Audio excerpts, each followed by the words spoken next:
All right, welcome everyone. Thank you so much for joining us tonight here at Parent Talk. I know some people are getting started here. And I'm gonna go ahead and Dr. Clem, I'm just gonna mute you really quick while you get all set up. Welcome everybody thank you so much for being here. I'm super excited about tonight. We've got a wonderful Parent Talk. As I mentioned before, and as you're signing on, we are recording tonight's session, so please go ahead and keep your cameras off just during this recording, and then we'll go ahead and change your names just to your initials during this session. But tonight's session is called Staying Happy and Healthy Through COVID-19, and we've got some wonderful presenters with us tonight. But before we get started, this is Parent Talk is hosted by Thread, and Thread is Alaska's Child Care Resource and Referral Network.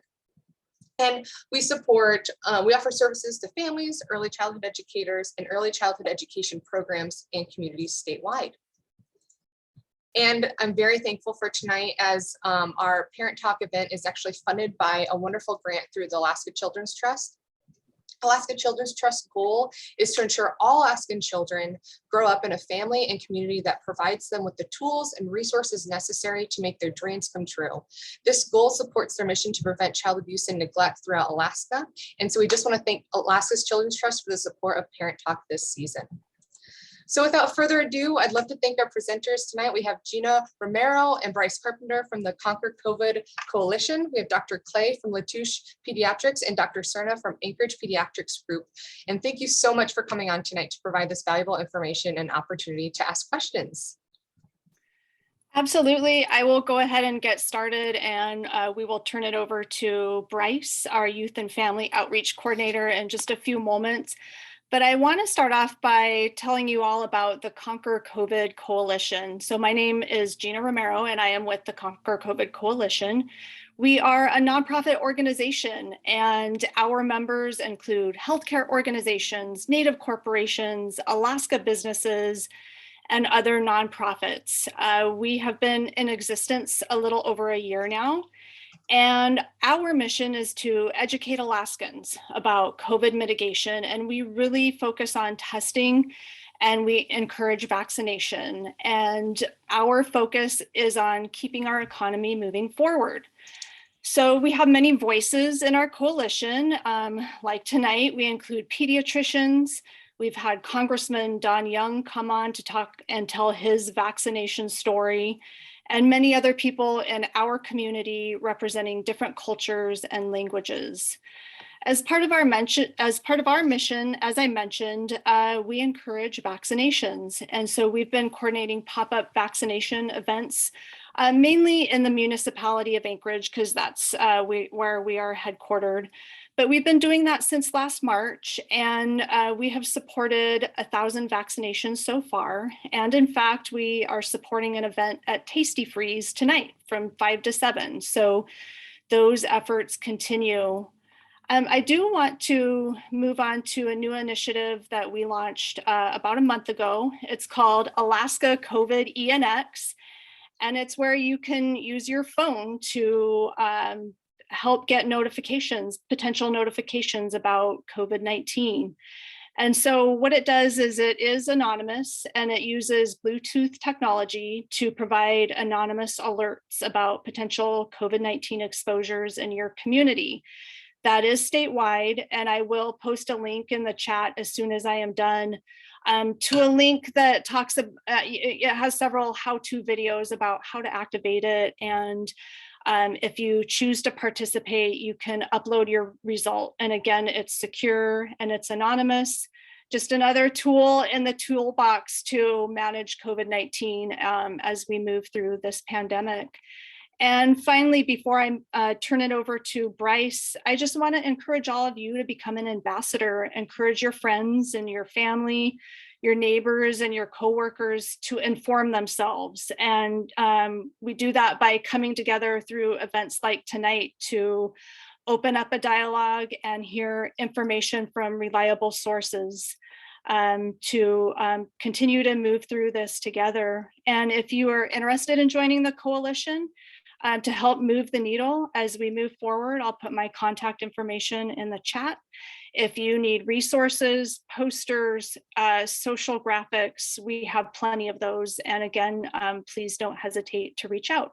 And so with that, I will turn it over to Bryce Carpenter. He is our Youth and Family Outreach Coordinator, and he coordinated this event tonight. So go ahead, Bryce. Thanks, Gina. Yeah, as Gina mentioned, I'm Bryce. I'm the Youth and Family Outreach Coordinator for the Conquer COVID Coalition. Very briefly on my job and my position with this nonprofit is I work very closely with companies, organizations, and structures that involve family and youth. So, for example, in the fall, I worked very closely with the Anchorage School District, the booster clubs that come with their sports to try to get messaging out. And I also work closely with the communities in the Anchorage municipality, trying to make sure we establish COVID safety and COVID mitigation while also maintaining our primary mission of keeping our economy open and moving forward. And that's really my position. We're beyond thankful to be having a part in this event. And we're also beyond thankful to have two really generous pediatricians dedicate some of their time tonight to talk to you guys and answer some of your questions. So without keeping you waiting, again, I'd like to introduce Dr. Patty Clay from Latouche and Dr. Matthew Cerna from the Anchorage Pediatrics. Go ahead and take it away, guys. Well, I wanted to say I'm Dr. Patty Clay. It's nice to meet you guys. I'm sorry, I think my Zoom thing shows up under my husband's name because I had to steal his computer suddenly because mine decided to stop working. So I am not Danny Minlin, but if you've met him before, that's my husband. So I just wanted to thank you guys for giving us kind of a platform to talk. That's always much appreciated. And I think kind of the rough outline for tonight, I'll spend 1 second just to introduce myself, and then Matt Cerna should definitely introduce himself too. And then I think we're going to talk a little bit about how this whole pandemic has played out for us. I guess, I don't know if you would call us front lines. We're not quite front lines. We're not in the emergency room. We're not in the urgent care, but I think your pediatrician's office is kind of frontline as well. And then we have a couple topics we wanted to cover to make sure that we can have some topics out there that if you guys want to ask questions, we can definitely do that. But I am a pediatrician at Latouche Pediatrics, had been at South Central Foundation for a long time, but we, my husband and I have been up here for about 6 years. So we obviously have been here through all of the pandemic. And I think I have a little bit of a perspective of my husband works in the emergency room. So between the two of us, I think we've seen kind of two sides of the pandemic and how it's affecting healthcare. Go ahead, Matt. All right, thanks, Patty. So yeah, my name is Matt Cerna. I am a pediatrician currently at South Central Foundation. Patty and I have kind of done switcheroos in that she used to work for South Central Foundation. I now do. And previously, prior to working at SCF, I worked at Anchorage Pediatric Group, another private practice in Anchorage. And I've also lived here for about 6 years together with my wife, who is a pediatric hospital medicine doctor at ANMC. So I'm able to get a lot of the inpatient pediatric experience, a sicker kid experience from her. And that has been very helpful throughout this pandemic as well. Yeah, it's me in a nutshell. Okay, so I wanted to start a little bit today just to talk about kind of the Omicron update or where we are with numbers or where we are. And I think we've all been pretty encouraged. The state kind of releases the numbers, the case counts or the community transmission rates every Wednesday, which happened to be yesterday. And so we are looking at a 36% decrease in kind of this past week compared to the week before, which is great. That's great. The whole country has experienced a decrease of about 42%. What's not so great about that is our community transmission rate is about 1,500 per 100,000 people, which is the highest out of every state in the entire country. So the next one behind us is Mississippi at like 950. So it's great that it's decreasing, but Alaska is kind of leading right now in the case transmission. So I think the news is encouraging, but what I always try to talk about with families is that it's still bad. It's still bad, right? It's not great. I also wanted to, from the Omicron perspective, I think what we've learned about this variant thus far is that it seems to be more contagious, kind of more spread, perhaps not as serious with illness. There is kind of a subvariant inside of it right now that people have been watching, which is like the BA2 variant. perhaps a bit more contagious than the original, but still doesn't seem to have kind of serious illness with it. But that right now is only about 3.5% of cases in the US, but I'm sure will spread just like it has. The overall, I always try to keep it in perspective because I think, you know, the news is very grim and I don't want to use that news necessarily to convince people to vaccinate or do the things, but I do try to remind people. I mean, we have lost over 900,000 people in this country since the beginning of this pandemic, which is not insignificant. And I mean, here in Alaska, we've lost over 1,000 people, and that's pretty significant when we talk about it. I think one of the big talking points I try to have with families is that they say, you know, well, we had COVID, we were all fine. My family all had COVID too, and we were all fine, but we were very lucky, right? We're very lucky. So that's something I like to focus on. I think my overall experience with kind of the virus up here in the pandemic has been a lot of uncertainty, a lot of questions that I can't answer. And I always feel bad when I have families in a room who ask me, you know, when will this be over? When can we go back to real life? When can we? And I feel the same way. I have 2 young kids. I want them to do all the things. And my daughter is about to celebrate her 3rd COVID birthday in like 2 months. So she's never had a normal birthday in her entire existence, right? And that's awful. And I feel bad for her. She doesn't know the difference, but I feel bad. And so I think we are all exhausted. We're all burnt out. I don't think there's a single human out there who isn't burnt out with what they're doing. And so I wish that we had the answer, right? I think the biggest question is, you know, when can we return kind of to normal life? And I'm just not sure what normal life will be, right? Or what it will look like, or when we can say that that has happened. I think for the people out there who are doing their best, and those are the people, you know, who are vaccinating and getting boosters and wearing masks and trying to social distance as much as they can, I thank you so much for what you're doing. We really appreciate it from the point of view of the people who are providing the healthcare, right? Like we really appreciate it because that is not always the case, right? And I think too, when you go to your doctor's office, like your doctor or your pediatrician and such, I think just be gentle if you can, because I think we're all really trying, right? And we all wish we had the answers, just like you do. But I think a lot of us have kind of lost patience with it too. I mean, I know, I think the perspective of my husband working in the emergency room, I mean, he sees people who are so sick every day, right? And that is pretty hard for him to see, and he brings that home, right? So, yeah. Go ahead, Matt. Yeah, I think the one thing that I wanted to try to convey initially is that things change so quickly. You know, it was not that long ago. I remember just over the Thanksgiving holiday, feeling like things were headed into a better spot, and then I saw somebody post the word Omicron somewhere on, can't remember what it was, might have been Facebook or something like that, and I had no idea what people were talking about. I thought they were talking about a movie or something like that. Should have immediately jumped to, well, that's probably the next letter in the Greek alphabet here. So, and then that was not even 3 months ago. That was 2.5 months ago when we were just learning about this variant, and look at what has happened since then. It's become by far the most infectious variant that is of COVID that has been in existence, that we didn't even know about 3 months ago. So things change so quickly, and Patty had talked about you know, assurances when things will get back to normal. Everybody loves a sense of finality, I think, and it is so hard with something that changes this quickly that affects 100% of people in the world. The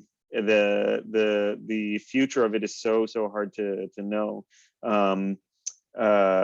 Even some of the most well-respected infectious disease specialist people that I regularly follow and listen to, they will willingly admit that they have been wrong before many times about COVID. So it is hard to know for certain where things will head, but you know, we are 2 years into this. There's a big difference between February 2020, when this thing was just coming out, or December 2020, which in my mind, just before the vaccine came out, that was maybe the worst point of the pandemic. There were a ton of cases going on. No vaccine was available yet. Back then, that was a year and 2 months ago. Fast forward those 14 months, things have gotten so much better in terms of what our arsenal consists of. We've got very effective vaccines. We've got effective medications, now even oral medications that are starting to become more available. The game has changed pretty significantly. And so I think that with that, our mindset should change accordingly. It's just a matter of, can we say for certain that this thing will be over by this date? And I don't think anybody can say that, unfortunately. Well, and I'll take the opportunity to talk a little bit about vaccines. I'm sure there will be some questions about them because I feel like the vaccines for kids are always a little confusing, mostly because it's grouped by these age groups and kind of what's in the pipeline and such. But we are basically at the point that, kids 5 and older can be vaccinated, right? Pfizer vaccine. Kids 12 and older can be vaccinated with Pfizer vaccine and then should also receive a booster, just like adults, right? 5 months later, that's our plan. That's what we should be doing. Our vaccination, well, I'll talk about the vaccination rates in a minute, but because those aren't quite as great. But let's talk about, so the big news that's come out in the past 2 weeks is this, this emergency use authorization for vaccines for kids younger than 5. And I think people like Matt and I are anxiously listening because we have children who are younger than 5. And I think when I first heard, oh, there's going to be a vaccine, kids younger than 5, that's so exciting. And then you kind of read the fine print of it. And I've been getting a lot of questions at work already about what the plan is with this. So basically the Pfizer vaccine, when they were testing doses of kind of vaccine, what they were using, their goal is to have the least amount of side effects and still have an effective vaccine, right? We don't want to make people sick from a vaccine. So they used a very tiny kind of amount, and they found that it is effective for kids age 6 months to 24 months, and effective, we think that it's going to be protective, right? However, those 2 doses are not very effective for kids between like 25 months and just under 5, which is really disappointing. And so there's kind of this crazy debate going on right now because they have applied for this emergency use authorization. I think it's going to be reviewed very soon. And the question, my first question is like, well, why can't we just approve it for the 6 month to 24 months? And then, we can change the dose for the older kids, like restudy that or look at that. And the problem is they can't skip age groups when they're approving these things. So this is why the COVID vaccine kind of rolled out as it did, adults and then kids older than 12 and kids older than 5. So that's why they're trying to approve all of it. So I think the question I've gotten from parents is, my kid is 3. Do I get them vaccinated when this comes out, if it's approved in the next couple months? And I can honestly say I do not know. I've spent, when did the original vaccine come out? December 2020, right? I have spent from that entire moment till now convincing people to try to get this vaccine. And this is the first time I've been like, oh, I'm not sure what the answer is, right? And so what they're looking at right now is they're in the process of studying whether a 3rd dose of that smaller amount of vaccine will be effective for those 2 to just under 5-year-old, but we won't have that information until later this year. So if it is approved, we're kind of in a limbo zone of, will 3 doses be effective? Will it not be effective? And we just don't know. So that's where it's at. I'm sure there will be a couple of questions about that and I will try to answer them, but I think I know that your fellow lowly pediatricians are also confused, right? And with my 3-year-old, almost 3-year-old daughter, I don't know what the answer is, right? Another question I've gotten from a lot of parents is the concern for myocarditis or kind of heart involvement with the Pfizer vaccine. And originally when those reports were coming out, we're talking about adolescent males. So we're talking kind of like 12 to 17-year-old boys who were developing this kind of heart complications from the 2nd dose of the Pfizer vaccine. As we have studied more and looked at that more, what we've learned is that the case count is extremely low. It's about 54 per 1 million people who are young men who receive that dose. And the majority of those cases of myocarditis are very mild, so they recover at home. And I'm not trying to diminish it. It's still, it's still something to talk about with families when we talk about getting the vaccine. But the rate of myocarditis complications from COVID itself is higher than of the vaccine. So that's good to think about. So the vaccine rates in Alaska, and I'm sure you guys are all aware of this, and they're very region specific, right? But we're looking at for Alaska itself, so people who have completed the primary series, so that's 2 vaccines, right? Like for Pfizer, it's 2 vaccines. We're at about 60%. People who have gotten boosters, we're only at 26% for the whole state. And that varies from place to place. In Anchorage, people have been boosted, it's about 28%. In the Matsu, it's 15%, right? So it's a little bit different. When you start to look at kids, and I think I had expected when that vaccine was approved for 5 to 11 years, right? I was like, oh, they're going to be beating down the doors and getting it. And they did. Some people did. But I mean, our vaccination rate for that primary series for kids 5 to 11 currently in Anchorage is 22%. In the Matsu, it's 8%. And in Bethel, it's 38%, right? So it's different in different places.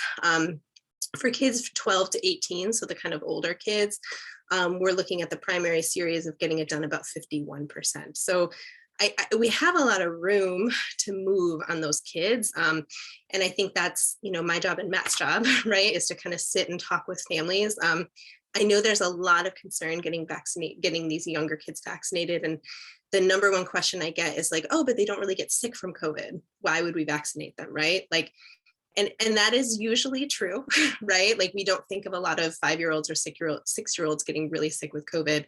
My kind of counter to that with families is number one, those 5 and 6-year-olds live with elders and people who are more at risk, right?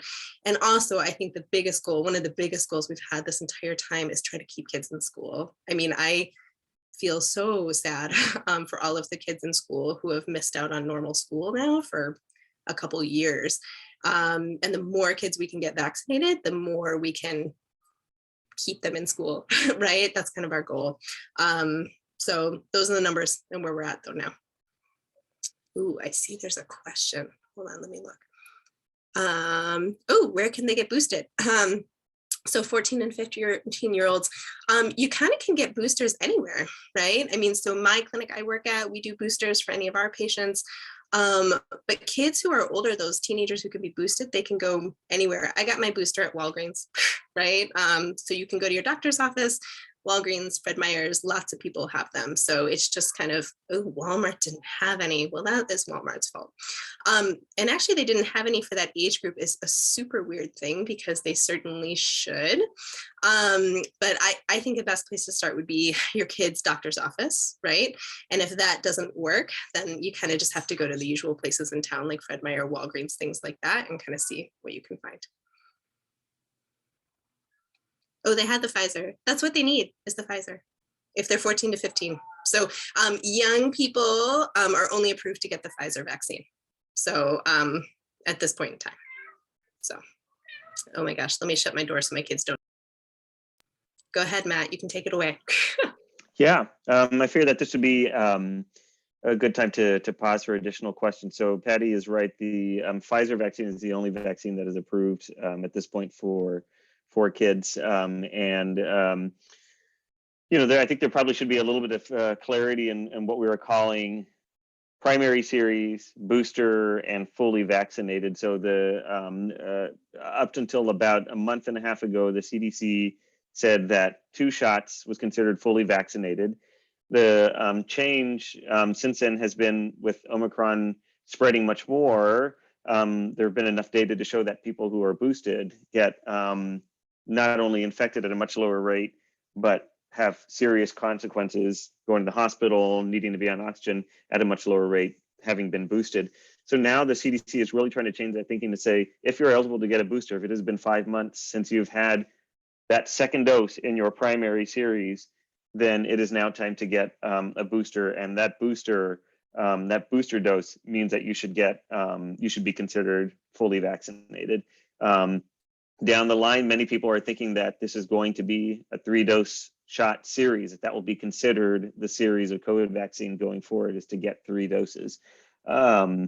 So that is that's the terminology. It is still confusing for a lot of people. A lot of people will say that they are fully vaccinated, but really the CDC is saying you should definitely get that that booster dose if you're eligible. So a question about if you've already had 2 shots and a booster, there's no, at this point, except for one caveat, not being an adult doctor here, but except for one caveat, there's no reason to get a 4th dose or an additional booster.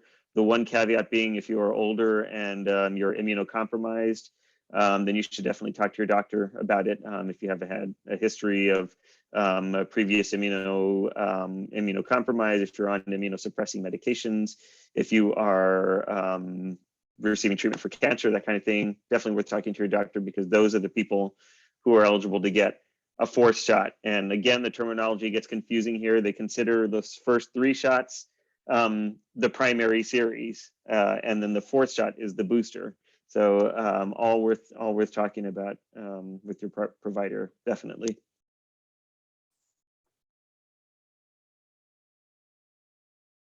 Any other questions?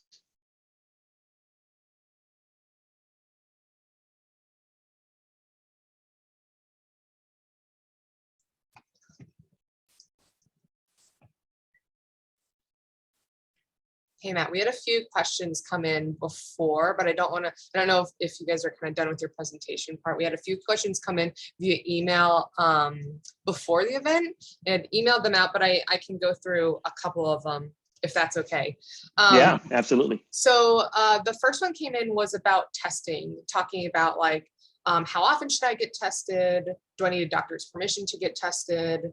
They had like lots of questions about testing. And so I don't know if you could talk a little bit more about maybe the frequency of testing, when people should get tested, and then how to like maybe encourage people to get tested, like how to tell others, like to encourage others to. Yeah. So yeah, testing has been a really tricky thing, especially with Omicron. I think pretty early on there was this fear that the Omicron variant was said to have all of these different mutations in it that made it so much more different than the other previous variants.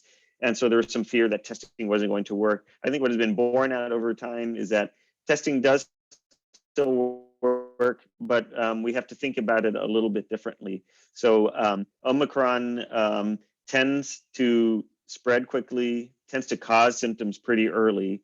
And for one reason or another, some people are attributing that to perhaps having had previous immunity or more vaccinated people getting Omicron. And since people are vaccinated, their body is more likely to show an immune response early.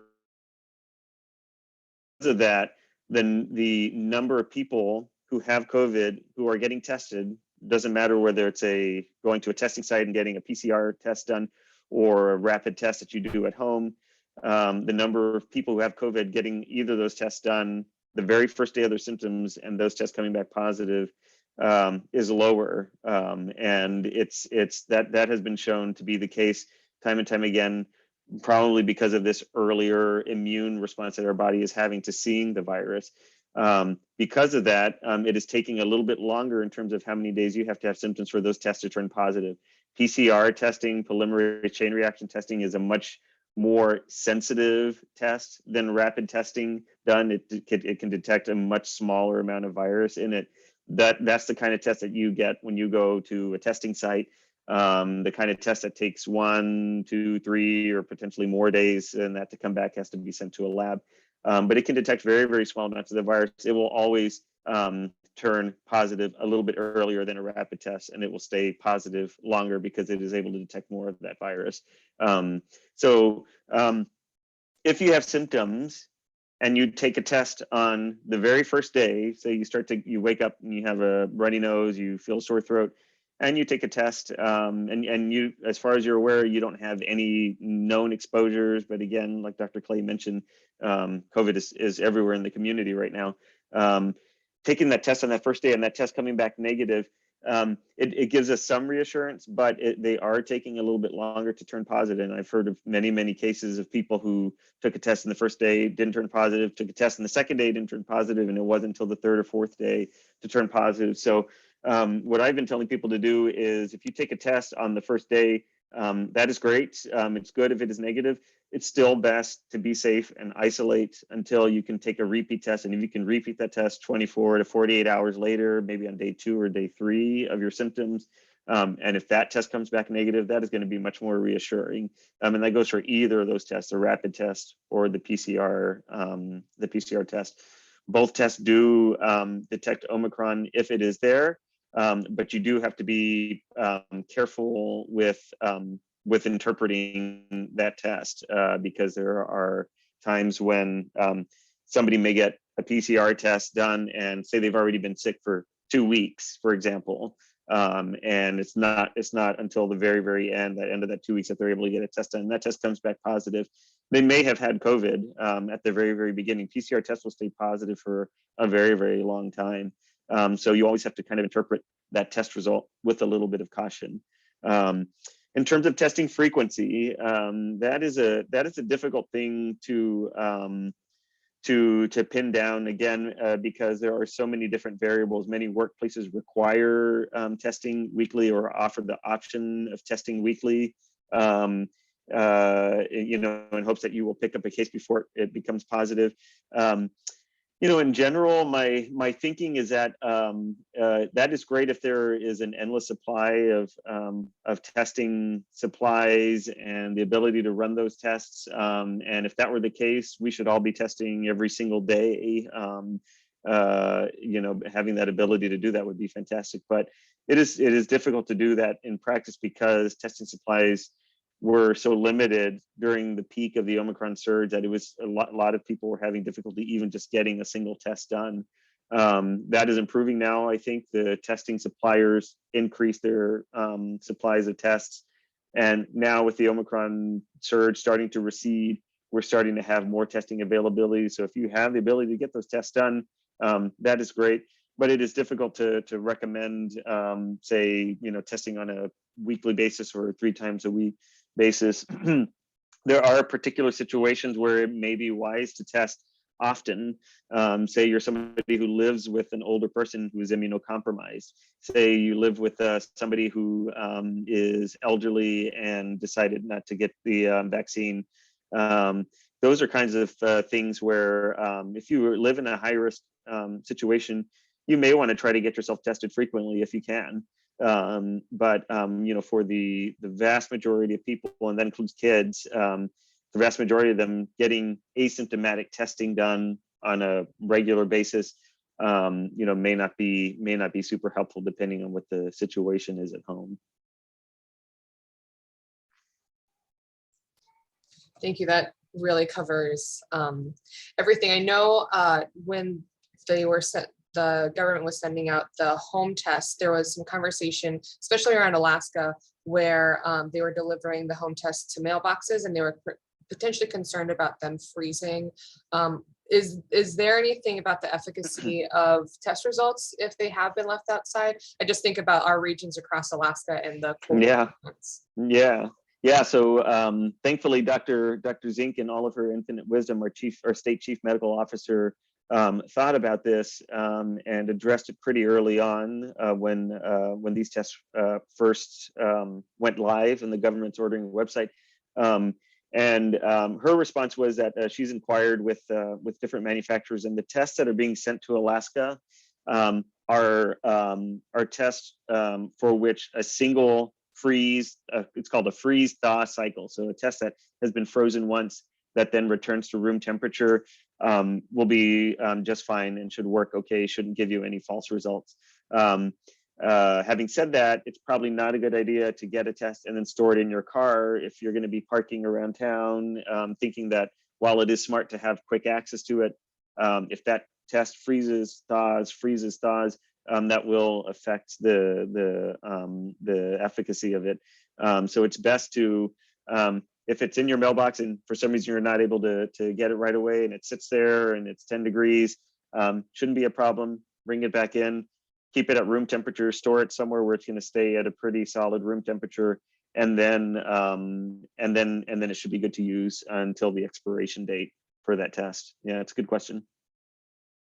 Right, that was actually just a build off. A question just came in the chat asking if there was an expiration date, and thank you, Dr. Clay, for pointing that out. So if folks have those at home, please check the expiration dates on those tests. So we do have a few childcare providers on. We got a question from a provider that says, as a childcare provider, how do I come to terms with not being able to make everybody happy all the time? I struggle with that because I want my families to be safe and happy, but I still need to live. I really struggle with this and I'm really stressed out. And I think to what you were saying earlier, Dr. Clay, we've all kind of hit that COVID fatigue, but wasn't sure if there was any advice or maybe encouragement either of you could offer as service providers and as we have so many here online as well. Yeah. Do you mind if I talk for a sec, Matt? Is that Go okay? ahead.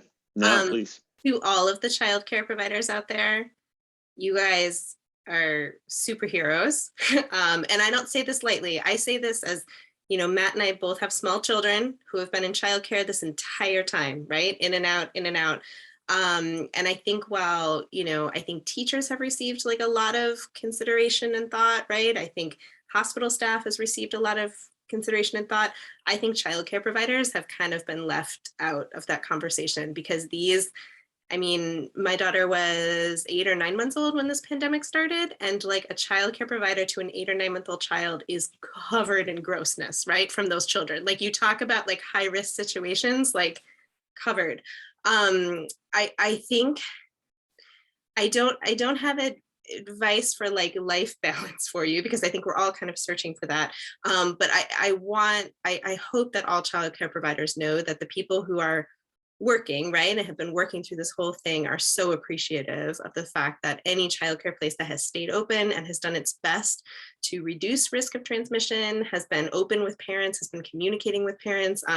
We have all gone through the quarantines and the closures and the room closures and the school closure. Like every day I open my email or my text in the morning dreading that there's going to be like oh, we're all shut down for like a week, right? And so I think I am sure that you have dealt with very many angry parents and very frustrated parents. And they are, from personal experience, they are not angry with you. They're angry at the situation, right? And so I think without our childcare providers, the front line wouldn't be working, right? And that's just, right? I would have had to quit my job like 2 years ago, right? And that's what we would have had to have done.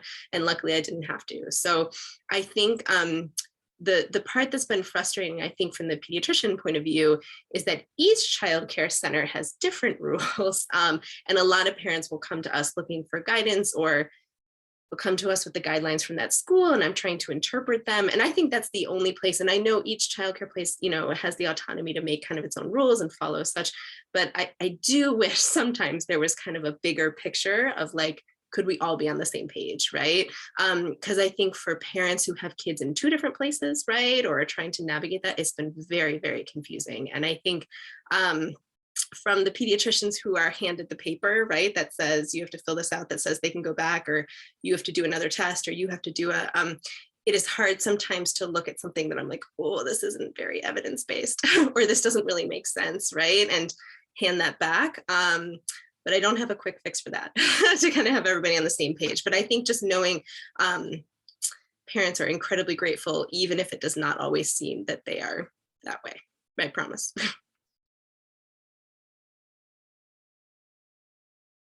Thank you so much for that, Dr. Clay. I know people listening and those who are going to be listening to the recording will feel their heart warm so much over that. And I 100% agree, as I have a 2-year-old daughter who was born right before the pandemic and has an incredible provider. I completely agree with those sentiments. Exactly. I feel very grateful for every one of them. One last one, this question kind of made me chuckle before we turn to others. It says, people have been experiencing COVID differently throughout the whole pandemic, from person to person to variant. If or when I get COVID, is there any practices I can do to help my body handle the symptoms? Vitamins to take, exercises to do, breathing exercises to follow, shows to binge, snacks to stack up on? And they just said, thank you so much for taking their question. Yeah. Yeah, it is worth thinking about how how we treat ourselves holistically, our entire person, because many people are already stretched thin, and COVID is one of those things. It is a virus that that person, I think the question said if and or when. It is a question of when, not if. This is a virus that everybody will get at some point. We're long past the point of thinking this is a virus that we can get rid of. We've been able to do that with the previous SARS-CoV virus, the previous MERS virus. Those have all been able to be kept under check. This is a virus that is now with us from now on until the foreseeable future. There are 4 other coronaviruses that are regularly in circulation that people get starting from the time that they are infants throughout their entire lives. This is going to be the 5th one. They all probably started as pandemics at some point in history. So it is a question of when, not if, we get COVID. And when you do, you want to make sure that your overall body is in a good state of health, and your kids too. I mean, we are pediatricians. We are always focused on the whole child. I mean, that is our approach. Is we want your child to be eating well. We want your child to be sleeping well. We want your child to be able to get out and get exercise, and put on coats if it's cold, and all of those things.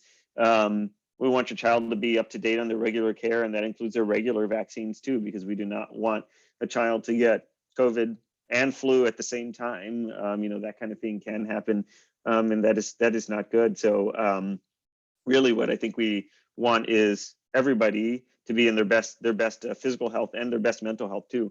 Totally. Binge shows, get a subscription to Netflix if you want. When I got COVID back when the original COVID was around, what I call the OG COVID, that was my time to catch up on TV, and we signed up for grocery deliveries at that time.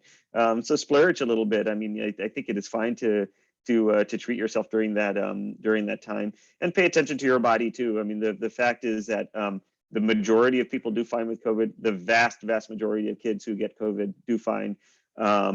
But you do want to pay attention to your body. If you're feeling off in any way, if you are feeling like you're having a hard time breathing, and it is not something that you just feel like is lasting, or is because you're worried about something, if it is there for a day or two and it is getting worse, pay attention to that. If you are feeling in any way like this is more than just a cold or a flu, call your healthcare provider. Let them know. They can figure out, okay, this is something that we need to worry about or not. Know whether you are in a high risk group or not, because there are medications that are available to those people who, if they get COVID, can receive infusions of medications, or who would qualify for Paxlovid, the oral antiviral medication. Those are things that if you qualify for them, know beforehand, because if you get COVID and that is something that you're able to get, that would be recommended. Awesome. Thank you so much, Dr. Cerna. We just had a question Yep. in chat. If a child gets COVID, how long should parents wait to get them vaccinated or boosted? Sorry, I just answered it, but Oh, I will say, thank you. no, I'm sorry. I think you caught it right before I did. We encourage kids to get their vaccine as soon as they can after they have COVID. Once we're out of isolation, right? Like, don't test positive for COVID and then show up the next day. Please, wait, do your isolation and such like that. But we generally don't recommend people wait, right, to kind of get it. And I know there was a question before that too, of saying, if you get COVID, can you get it again? Absolutely. Where we still are believing right now is that we're kind of giving people a 90-day grace period, right? This kind of refractory period that we believe that most people who have COVID, they are probably not going to get it again for that period. I think we will probably be proven wrong in the future at some point, right? Depending on these variants, right? Every variant is different, and how contagious it is different. But I have seen multiple adolescents in clinic who they are on their second round of COVID, right? They had it last year. I haven't seen anybody with 3 yet, but I think that's probably just because we didn't catch it, right? I think it's out there. So I don't want people to necessarily think oh, I got COVID a year ago and now I'm good forever, right? It is definitely, you are going to get it again. And I think, like how Matt said, right, like this is with us like forever. This is just it, right? We are all going to get it. We're all probably going to get it multiple times. And hopefully we get to a point where it is not so impactful on our lives and all of that. But I think everybody will get it, and everybody will get it several times throughout the course of their lifetime, more than likely. Thank you. We just had another question. Is there a reason why some people have gotten COVID and maybe others have not within a household? Do vitamins really work or really make a difference? Yeah, that's a good question. Yeah. Patty and I have had two very different household experiences with COVID. When I had COVID back in the original, when the original strain was with us, it took 5 days from when my symptoms started to get the test result back. By the time my test result had come back, I had already been around my kids and my wife for 5 days. By some miracle, they never tested positive after that exposure. I am not exactly sure why that is the case. The last figure that I saw for Omicron, which is considered the most transmissible, contagious form of COVID that's come about, the last number that I saw said that the what's called the household attack rate, what is the chance that someone else in the household will get it, is only about 1 in 3. There, for one reason, and it is such a complicated picture now because many people have had COVID already before. You may live in a household where everybody is vaccinated and boosted, or like in a household like Dr. Clay and myself, where some of us are vaccinated and boosted and some of us have little kids who are not. Many of those little kids have already been exposed to COVID before, and we just did not pick it up because they may have had a very mild infection or an asymptomatic infection. There's not really a good reason why. The question about vitamins really making a difference, that I am not sure of. I don't think that there's been any firm connection between vitamins and the acquiring of any viral infection. People have looked at vitamin C, people have looked at other minerals, things like zinc and stuff like that. It is just a hard thing to study for a lot of people. So we don't have any scientific studies that say, yes, these kinds of things work, or no, they don't. But, if you're the kind of person who takes a multivitamin every day as part of your general health, that is great. Everybody in Alaska should be taking vitamin D. That is a, that is a pretty much done deal. If you live in Alaska, you're vitamin D deficient, take vitamin D. But otherwise, it is just a mysterious virus, the way it happens to infect some people in a house and not others. Excellent, thank you. I know, Dr. Clay, you were talking about kind of the longevity of, as both you were mentioning, COVID kind of being around with us. And as the pandemic has gone on, and, the encouragement of even young children starting at 2, starting to wear masks, and we've had, cloth masks to now the N95s. Can you talk a little bit more about like children and the importance of masking, maybe what kind of mask, and as they're so active, should they be wearing it all day? Just curious if you could talk more about masking.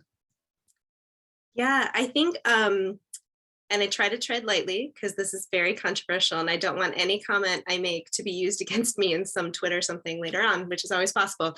I want everyone to mask, right? I do, I really do. I think that masking is very easy. It is inconvenient. Do I like wearing a mask all day? Absolutely not. Do I think it's a huge pain in the butt? Absolutely. Like, nobody likes it, but when you talk in the realm of inconveniences to protect the general public and protect like unvaccinated people and protect immunocompromised, it is actually a very small thing to do. So we have transitioned in our house. I mean, my husband and I transitioned over to like KN95s or N95 masks a while ago, and we've been kind of transitioning our kids over to those. There are a lot of options for KN95s or N95s for kids. There are disposable ones. There are some that are kind of multi-use. I think those are good options. The cloth masks, I think they provide some protection. We know they don't provide as much. I think the other problem with cloth masks in small children is they get wet, and now they're basically wearing like a wet rag in front of their face, which is probably like the least protective thing I can think of, right? I know a lot of people have been pushing the point of like, oh, well, kids can't like function in these masks. Kids can't. I think you should go ask like a 4 or 5-year-old. And I mean that seriously, because you can watch a whole class of kids who've been wearing these masks for like a year or two, and it's kind of not a big deal, right? It's not a big deal. I mean, my daughter, who's almost 3, she's been kind of wearing a mask now for more of her life than she has it, right? Like, I mean, I know that's sad, but it's, it's true. So I think, and I hate to use this example, but I'm so dying to. I don't know if you guys saw the women's like Olympic hockey final game the other day, where Canada and Russia wore KN95s playing an Olympic hockey game for the entire duration of the game. And I just have to put it in perspective that people who say it is inconvenient, it is a pain in the butt for them, you can do it. You can do it, right? So I do think there's a lot of options out there for kids. I think the best thing you can find is a mask that your kid will wear, right? So something that fits well, something they think is cute and adorable and they love to wear, and that's kind of the best route that you can go. Yeah, I would just like to say that I 100% agree with Dr. Clay. People worry about the effect that masks will have on young kids. And Dr. Clay will agree with me. Everybody was worried about that at the very beginning of the pandemic. For me, the most important test is what I call the 4-month-old test. We see infants all the time in clinic for checkups, and a 4-month-old baby is a baby who is built to socialize with you. They smile, they laugh, they look at you. They do not have stranger danger. They see somebody looking at them, they're going to want to interact with them. I have not once in this pandemic, while wearing a mask, gone into the room of a 4-month-old, smiled at them, and not had them smile back at me. There is so much more to reading a person and reading a face than just being able to see their mouth. I realize that for a lot of people and a lot of kids who have developmental issues, who are neuroatypical, they may really rely on being able to see that mouth. And for that, there are special masks that are made for caregivers, other people who are interacting with them to wear that mask so that those kids can still see the mouth of the person they're interacting with. But masks, I think this concern about masks leading to any sort of developmental delay in kids, I do not foresee that happening at all. I think kids are doing just fine. And in fact, even before COVID existed, before the pandemic was a twinkle in anybody's eye, it's probably wrong to say it. Nobody thinks about it as a twinkle, but long before that, people in the realm of autism research were studying masks as a potential source of improvement for kids who have autism, who have difficulties with eye contact. And so, this is long predating the pandemic. So I think we know that masks will not interfere with the kid's development, will not interfere with the kid's ability to socialize. They are, exactly as Dr. Clay said, a minor inconvenience. And she gave a really, really great example of the Olympic hockey teams. I found a really good example of how we should think about masking going forward. And this relates to the question that's in the chat box about, do we ever foresee masks going away from our communities? There is a popular and famous doctor who works at Brown University, Ashish Jha, who gave a really, really great example of what he thinks the end game for this pandemic will start to look like as we transition from this virus being a pandemic virus, a virus that is everywhere, that is infecting everybody, causing lots of disease, lots of problems, to a virus that is endemic. All the other viruses that we live with in our lives right now, flu, other coronaviruses, rhinovirus, which is the virus that causes a common cold for most people, adenovirus that causes pink eye, all those viruses, those are endemic viruses. They live with us, they circulate, they will infect people during particular times of the year, but they don't cause these giant pandemics. As we start getting out of the pandemic into the endemic phase, he says we should think about this virus as being in a rainstorm. Right now, the rain is coming down really, really hard. We're doing everything that we can to get out of that rain. We use an umbrella. The umbrella is sometimes not enough. At the peak of this Omicron surge, that umbrella was not enough. We had to set up a tent. We had to hide inside. the clouds are starting to break, the rain is starting to lighten, and so we can go back to using that umbrella. And there's going to be a time when the rain stops, or it's going to be a drizzle that nobody will notice.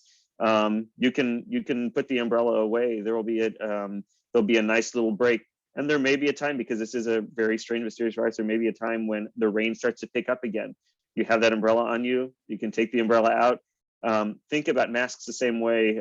There will be a time when we will not need to have our kids in masks all the time, and we will not need to wear masks all the time. But for the foreseeable future, there may be a period of time where we might get these little flare-ups of the virus, and we're still trying to make sure that we don't get too many people infected at one time to not overwhelm all of our hospitals. And that may be a time to still have that mask on hand. But no, I don't think any of us want nor hope that we will be wearing masks forever, and nor do we want our kids to be doing that too. But I think it's helpful to think about that rainstorm analogy as having those tools on hand in case the storm picks up.